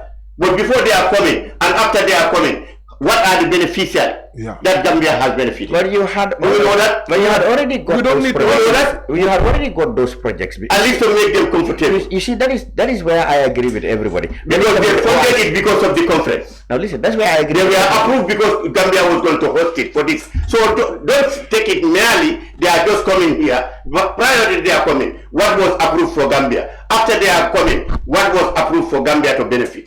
Okay, let's put that into consideration. That's what I've you see, that's why I agree with everybody that the benefit we have from OIC is not that people come here and they are impressed with our conference and all. What we have got in terms of money to develop infrastructure enough is benefit enough. The rest is for us to show ourselves as a good destination for conferences and stuff like that. But what we have, for me, tangibly, the benefits are the roads that have been, built or that has still been built. That's enough. That alone is enough. But that should not justify reckless spending. Reckless. So that's this is 697 million. That's not reckless. It's reckless for this country. Millions, Gambia has benefited millions because of this, and we are going to benefit. And today we are proud because of what we have done to receive guests. Do you know that ECOWAS is coming. Now they're going to have their meetings here. And we are comfortable. We will not be ashamed to host even the Senate. That is what I'm saying. The infrastructure is a good benefit. It's a good benefit. So if you downplay what we have, like having cars, comfortable cars for our guests, and also complexes, I don't know what you want. We are not downplaying the conference. We are saying. No. If you downplay the cars, downplay the complex that we have. How many cars? And we had it as a result of this complex. Do we need more cars or do we need more infrastructure? The people, to be honest, he's right about one thing. Some people have benefited, and guess what? Space Motors is definitely one of them. 697 million pre-finance, and when they put their percentage on top, how much millions that we will be paying them? There are some people who have got rich because of this OIC.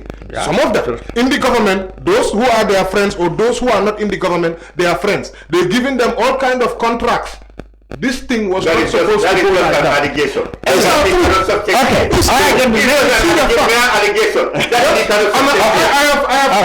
I have Space Motors. Okay. It's wrong. 697 for me. This is blatant fraud and corruption because of one, we don't need that. Then after that, they took those vehicles and started giving it to ministers. Yeah. There are so many of them, and we have done. That's where the trouble is. Figures. Critics say that's where the trouble is. The vehicles were given to ministers now. 60 Land Cruiser, VXR 60, Toyota Prado VX. Hold on, 21. Toyota Prado. We have 60 ministers. Mercedes Benz S-Class. That's what I'm telling you. These cars are reserved. The most expensive. Do we have 60 ministers, Felix? The most expensive of these vehicles. How many ministerial positions do we have? Mercedes-Benz S-Class, 174. How many ministerial? You want to tell me that we have 60 ministers?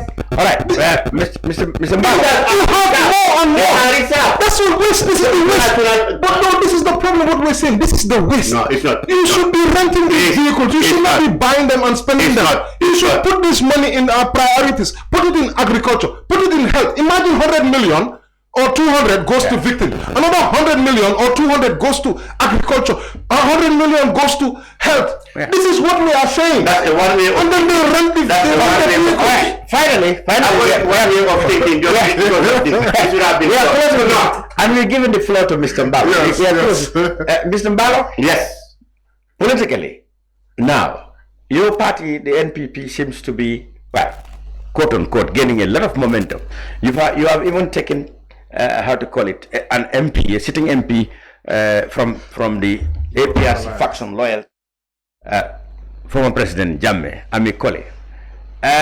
But then, of course, people also say there's a rift within your party with the advent of the NDP, which is led by people who are prominent in especially in your grassroots structure.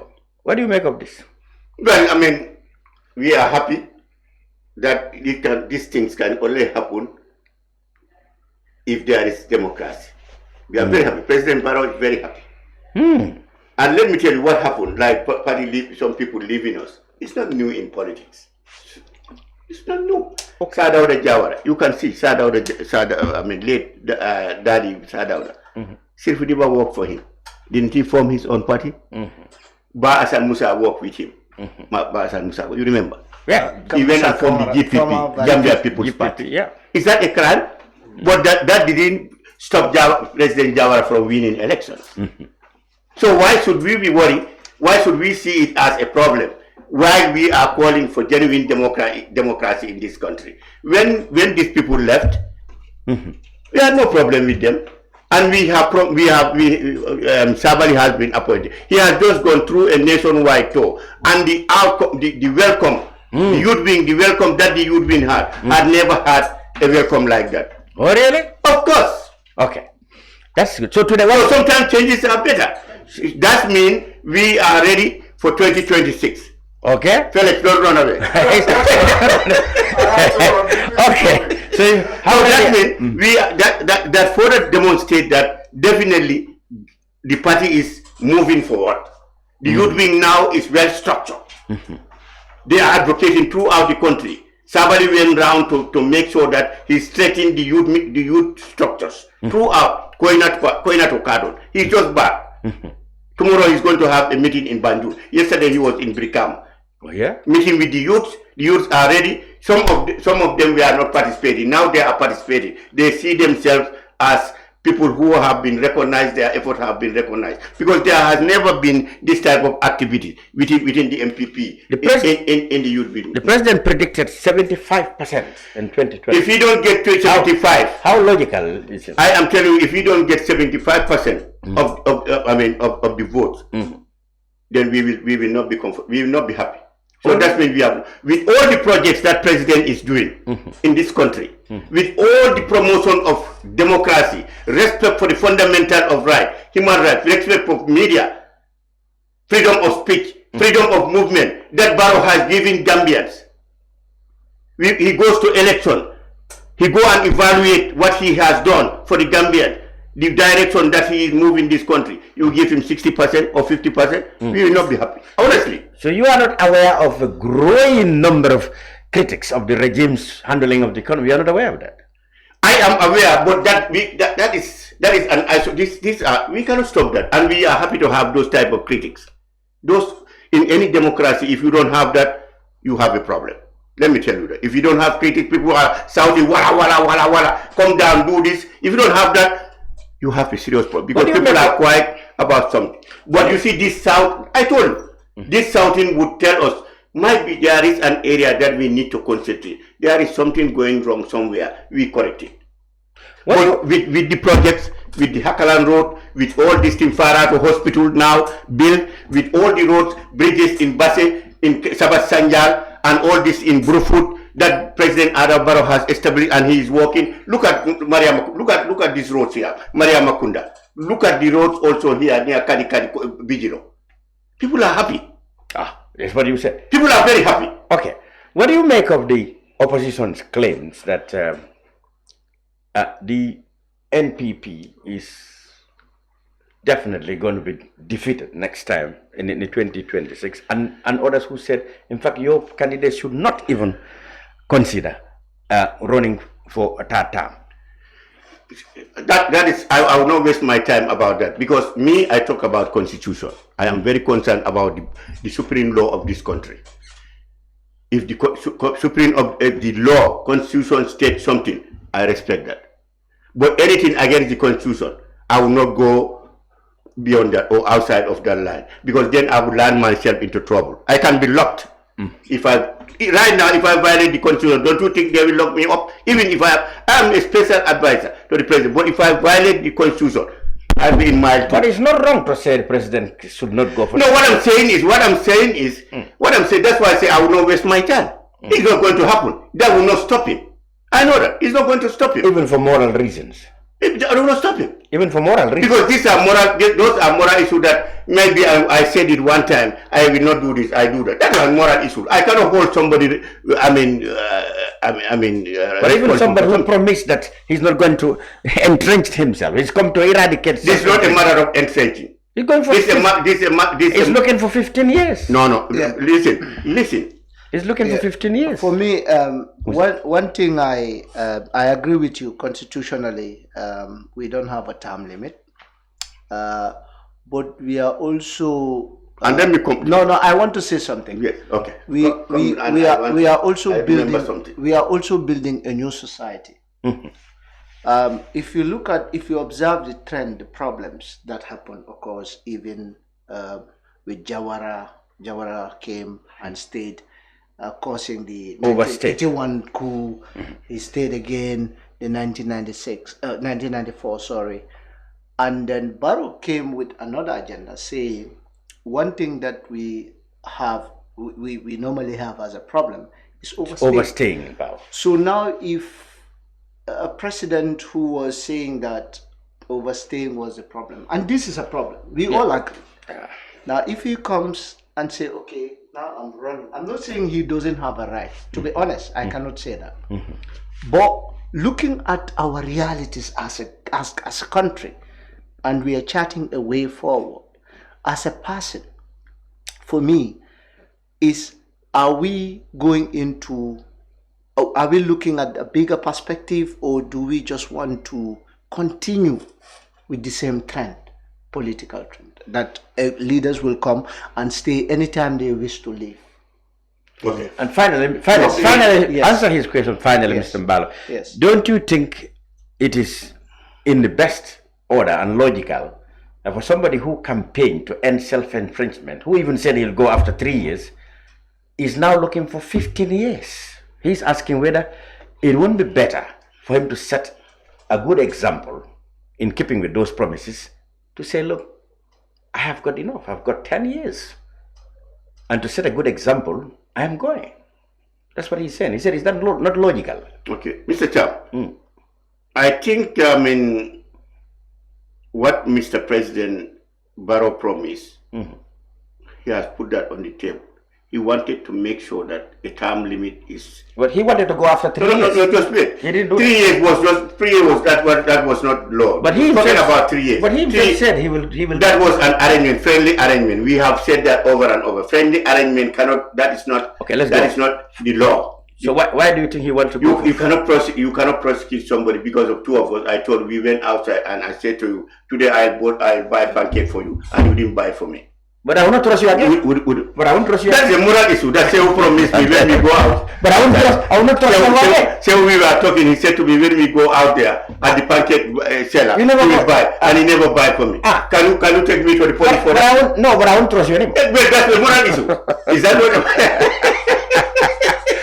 All right. Don't matter. Let me tell you, President has done a very good thing. That is, he has attempted to bring to bring us a term limit. That's why this constitution was there.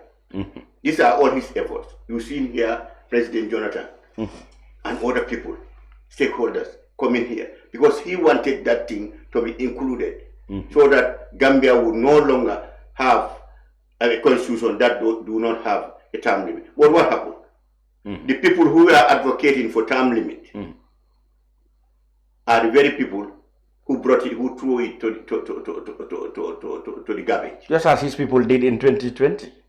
Well, it's two wrong cannot make right. There you go. Two wrong because you did wrong. So I do wrong. So you are all 0-0. If you do wrong, I do wrong. So you are 0-0. Who is correct? Both are to blame. Anyway, Mr. Mballow, thank you very much for coming to really participate in the brunch and accepting to deflect all these criticisms coming from Fred and all of us and the public at large. We always appreciate you coming, your courage, and preparedness to come and take on, critics and criticisms, from people, because we are here to, portray what the people say in the streets. And if we have an opportunity to sit with you, we not necessarily take, okay, there are things that we ourselves feel that's the way, but most of the time we convey what the people said, and you have taken your time to take them, look at them, and reply. You are wonderful, and we are very happy that you, unlike many government officials, have always make it a point to come and face and be accountable to the public. Thank you very much for that. Thank you. And a true Democrat behaves that way. Okay, and all of you who have taken time to watch us on the brunch, thank you very much for being here. I'm Lavin Cham, assisted by Momodu S. Bah, and earlier Flex Dan from the Askanby. We will be back next week, inshallah.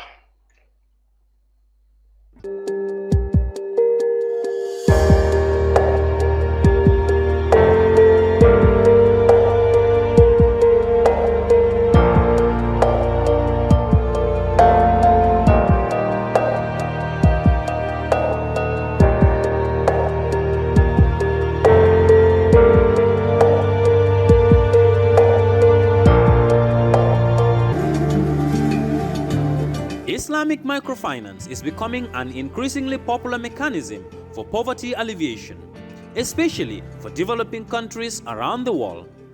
This microfinance service adheres to the principles of Islam as a form of social responsibility.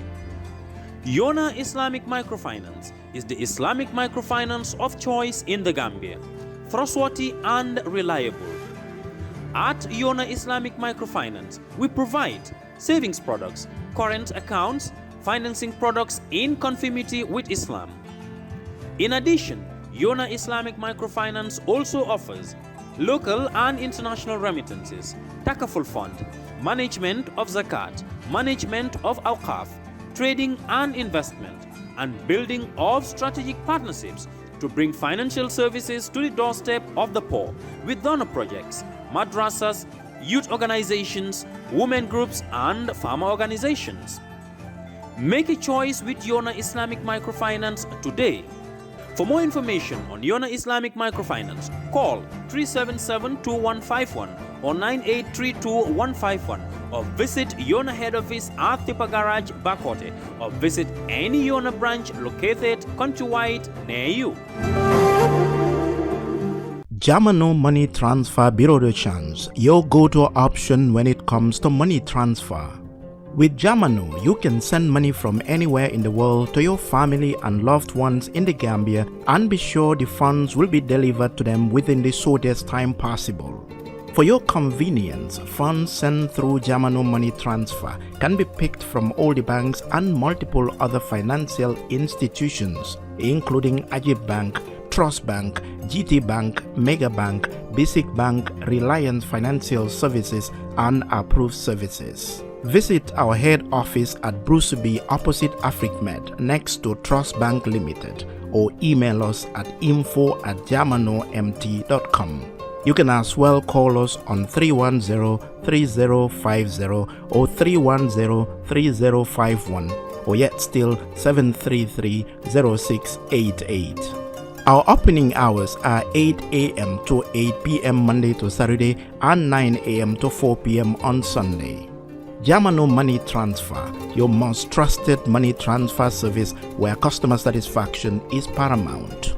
When you think of a simple, fast, and reliable money transfer, think Jamano Money Transfer.